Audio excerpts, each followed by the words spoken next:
दोस्तों, इस वीडियो में हम करवा चौथ की 4 कथाएं एक साथ पढ़ेंगे, यानी कि 4 कथाएं एक साथ एक ही वीडियो में आप सुन पाएंगे। तो चलिए हम कथा की शुरुआत करते हैं। करवा चौथ की कहानी। बहुत समय पहले की बात है। एक साहूकार के 7 बेटे और एक बेटी, जिसका नाम था करवा। सभी 7 भाई अपनी बहन से बहुत प्यार करते थे, यहाँ तक कि वे पहले उसे खाना खिलाते और बाद में स्वयं खाते थे। एक बार उनकी बहन ससुराल से मायके आई हुई थी। शाम को भाई जब अपना व्यापार व्यवसाय बंद कर घर आए तो देखा उनकी बहन बहुत व्याकुल थी। सभी भाई खाना खाने बैठे और अपनी बहन से भी खाने का आग्रह करने लगे, लेकिन बहन ने बताया कि उसका आज करवा चौथ का निर्जल व्रत है और वह खाना सिर्फ चंद्रमा को देखकर उसे अर्घ्य देकर ही खा सकती है। चूँकि चंद्रमा अभी तक नहीं निकला है, इसलिए वह भूख प्यास से व्याकुल हो उठी है। सबसे छोटे भाई को अपनी बहन की हालत देखी नहीं जाती और वह दूर पीपल के पेड़ पर एक दीपक जलाकर चलने की ओट में रख देता है। दूर से देखने पर वह ऐसा प्रतीत होता है कि जैसे चतुर्थी का चाँद उदित हो रहा है।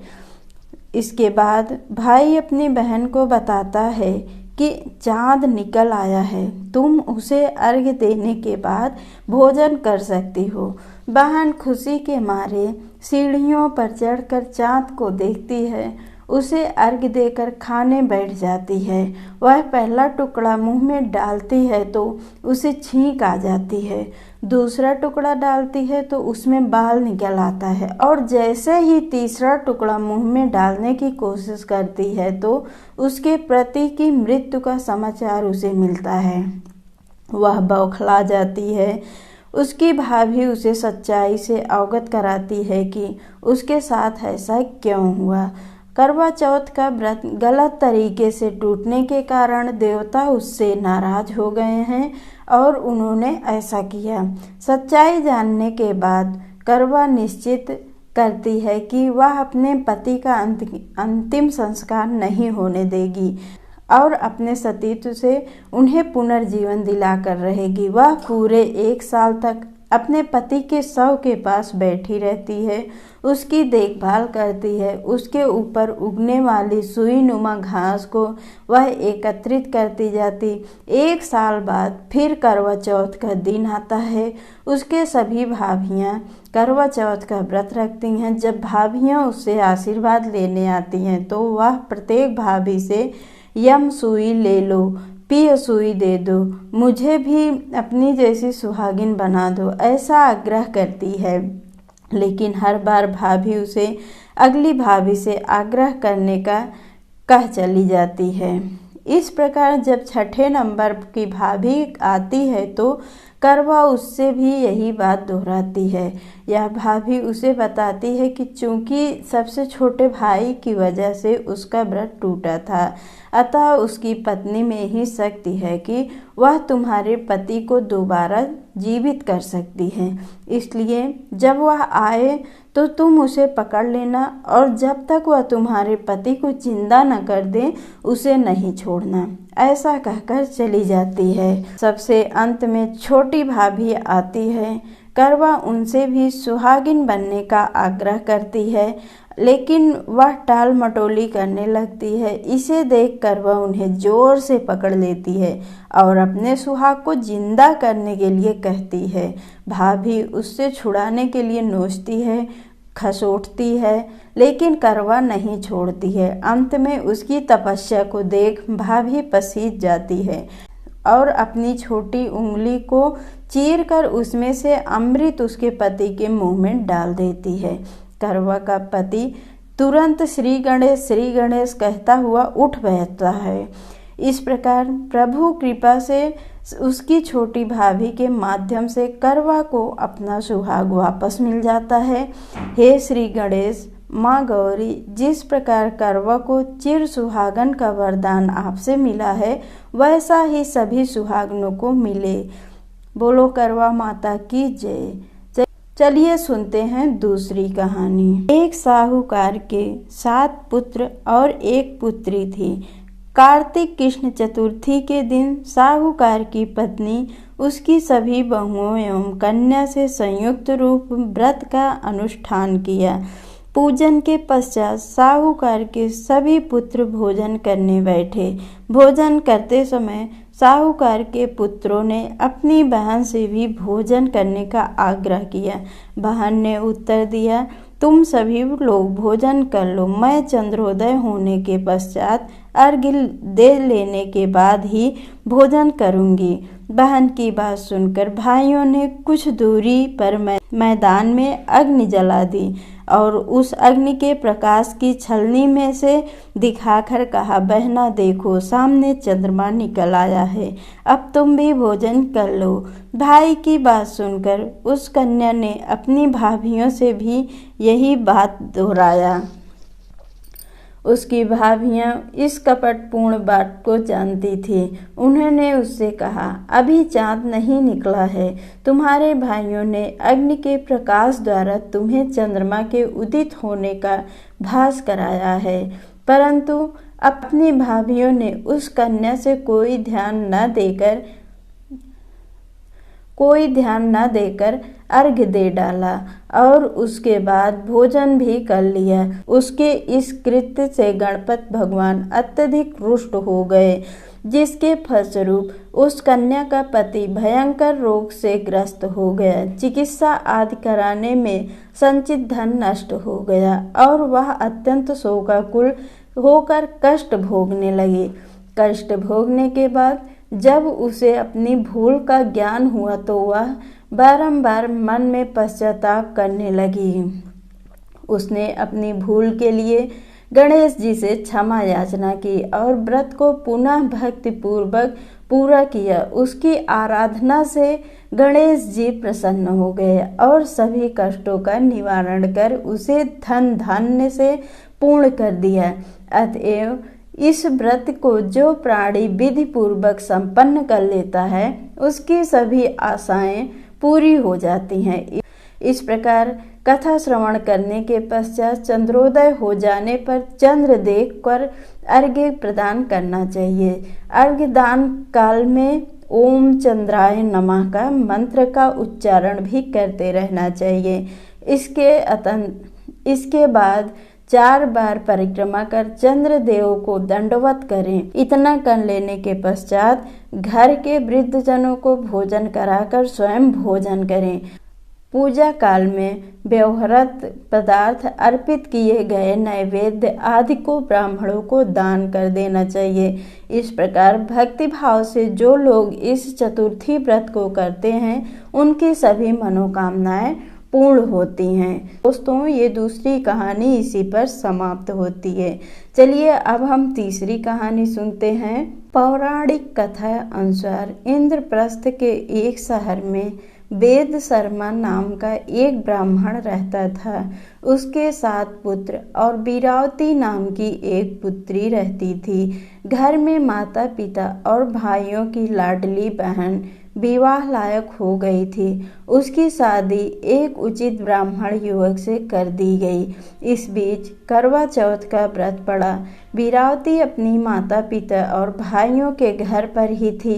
उसने पति की लंबी आयु के लिए व्रत तो रख लिया, लेकिन उससे भूख सहन न हो सकी और कमजोरी के कारण बेहोश होकर जमीन पर गिर गई।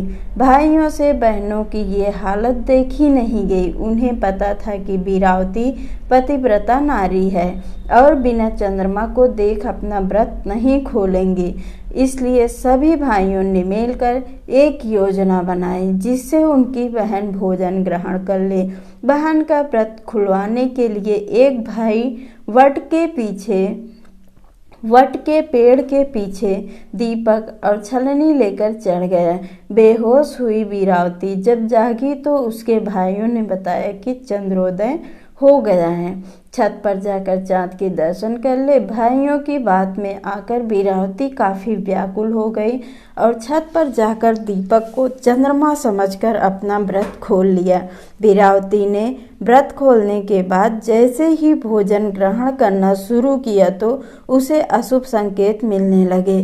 पहले कौर में बाल आया, दूसरे में छींक आई और तीसरे कौर में अपने ससुराल वालों से निमंत्रण मिला। ससुराल के निमंत्रण पाकर वीरावती एकदम से ससुराल की ओर भागी और वहां जाकर उसने अपने पति को मृत पाया। पति की इस अवस्था को देखकर वो रोने लगी और करवा चौथ के व्रत के दौरान हुई किसी भूल के लिए खुद को दोषी मानने लगी।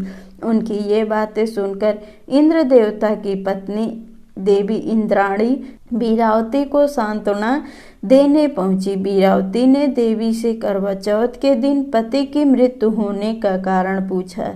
साथ ही उसने पूछा कि उसके पति जीवित कैसे हो सकते हैं। इस दौरान वीरावती का दुख देखकर देवी जी ने बताया कि उसने चंद्रमा को अर्घ्य दिए बिना ही व्रत तोड़ा था, इस वजह से उसके पति की आकस्मिक मृत्यु हो गई। इस दौरान देवी इंद्राणी ने वीरावती को करवा चौथ के व्रत के साथ साथ पूरे साल आने वाले चौथ के व्रत करने की सलाह दी और उसे ये भरोसा दिलाया कि ऐसा करने से उसका पति जीवित हो जाएंगे। इसके बाद वीरावती सभी माह के व्रत पूरे विश्वास के साथ रखने लगी।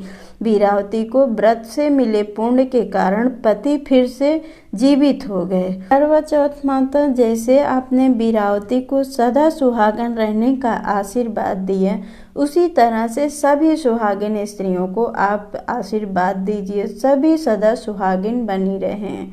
ये रही तीसरी कहानी। अब चलिए हम चौथी कहानी सुनते हैं। एक बार पांडुपुत्र अर्जुन तपस्या करने नीलगिरि नामक पर्वत पर गए। इधर द्रौपदी बहुत परेशान थी। उनकी कोई खबर न मिलने पर उन्होंने कृष्ण भगवान का ध्यान किया और अपनी चिंता व्यक्त की। कृष्ण भगवान ने कहा, बहना, इसी तरह का प्रश्न एक बार माता पार्वती ने शंकर जी से किया था। तब शंकर जी ने माता पार्वती को करवा चौथ का व्रत बतलाया। इस व्रत को करने से स्त्रियां अपने सुहाग की रक्षा हर आने वाले संकट से वैसे ही कर सकती हैं जैसे एक ब्राह्मण ने की थी। प्राचीन काल में एक ब्राह्मण थे, उसके 7 लड़के एवं एक गुणवती लड़की थी। एक बार लड़की मायके में थी, तब करवा चौथ का व्रत पड़ा। उसने व्रत को विधि पूर्वक किया। पूरे दिन निर्जला रही, कुछ खाया पिया नहीं। पर उसके सातों भाई परेशान थे कि बहन को प्यास लगी होगी, भूख लगी होगी, पर बहन चंद्रोदय के बाद ही जल ग्रहण करेगी। भाइयों से रहा नहीं गया। उसने शाम होते ही बहन को बनावटी चंद्रोदय दिखा दिया। एक भाई पीपल के पेड़ पर छलनी लेकर चढ़ गया और दीपक जलाकर छलनी से रोशनी उत्पन्न कर दी। तभी दूसरे भाई ने नीचे से बहन को आवाज दी, देखो बहन, चंद्रमा निकल आया है, पूजन कर भोजन ग्रहण करो। बहन ने भोजन ग्रहण किया। भोजन ग्रहण करते ही उसके पति की मृत्यु हो गई। वह बहुत दुखी होकर विलाप करने लगी। तभी वहां से रानी इंद्राणी निकल रही थी। उनसे दुख देखा न रह गया। ब्राह्मण कन्या ने उनके पैर पकड़ लिए और अपने दुख का कारण पूछा। तब इंद्राणी ने बताया कि तूने बिना चंद्र दर्शन किए करवा चौथ का व्रत तोड़ दिया, इसलिए यह कष्ट मिला। अब तू हर वर्ष की चौथ का व्रत नियम पूर्वक करना तो तेरा पति जीवित हो जाएगा। उसने इंद्राणी के कहे अनुसार चौथ व्रत किया तो पुनः सौभाग्यवती हो गई। इसलिए प्रत्येक स्त्री को अपने पति की दीर्घायु के लिए यह व्रत करना चाहिए। द्रौपदी ने यह व्रत किया और अर्जुन सकुशल मनवांछित फल प्राप्त कर लौट आए। तभी से अपने अखंड सौभाग्य के लिए हिंदू महिलाएं करवा चौथ का व्रत करती हैं। एक कहानी हम इसी बीच में और सुन लेते हैं करवा चौथ की। आपको जो भी कहानी अच्छी लगे वो सुनिए। तो चलिए हम शुरू करते हैं। पुराणों के अनुसार करवा नाम की एक पतिव्रता धोबिन अपने पति के साथ तुंगभद्रा नदी के किनारे स्थित गांव में रहती थी। उसका पति बूढ़ा और निर्बल था। एक दिन जब वह नदी के किनारे अपने कपड़े धो रहा था, तभी अचानक एक मगरमच्छ वहां आया और धोबी के पैर अपने दांतों में दबाकर यमलोक की ओर ले जाने लगा। वृद्ध पति यह देख घबराया और जब उससे कुछ कहते नहीं बना तो वह करवा करवा कहकर अपनी पत्नी को पुकारने लगा। पति की पुकार सुनकर धोबिन करवा वहां पहुंची तो मगरमच्छ उसके पति को यमलोक पहुंचाने ही वाला था। तब करवा ने मगर को कच्चे धागे से बांध दिया और मगरमच्छ को लेकर यमराज के द्वार पहुंची। उसने यमराज से अपने पति की रक्षा करने की गुहार लगाई और साथ ही यह भी कहा कि मगरमच्छ को उसके इस कार्य के लिए कठिन से कठिन दंड देने का आग्रह किया और बोली, हे भगवान, मगरमच्छ ने मेरे पति के पैर पकड़ लिए हैं। आप मगरमच्छ को इस अपराध के दंड स्वरूप नरक भेज दें। करवा की पुकार सुन यमराज ने कहा, अभी मगर की आयु शेष है, मैं उसे अभी यमलोक नहीं भेज सकता। इस पर करवा ने कहा, अगर आपने मेरे पति को बचाने में मेरी सहायता नहीं की तो मैं आपको श्राप दूंगी और नष्ट कर दूंगी। करवा का यह साहस देख यमराज भी डर गए और मगर को यमपुरी भेज दिया। साथ ही करवा के पति को दीर्घायु होने का वरदान दिया। तब से कार्तिक कृष्ण की चतुर्थी को करवा चौथ व्रत का प्रचलन में आया, जिसे इस आधुनिक युग में भी महिलाएं अपनी पूरी भक्तिभाव के साथ करती हैं और भगवान से अपने पति की लंबी उम्र की कामना करती हैं। बोलो चौथ माता की जय। बोलो करवा चौथ माता की जय।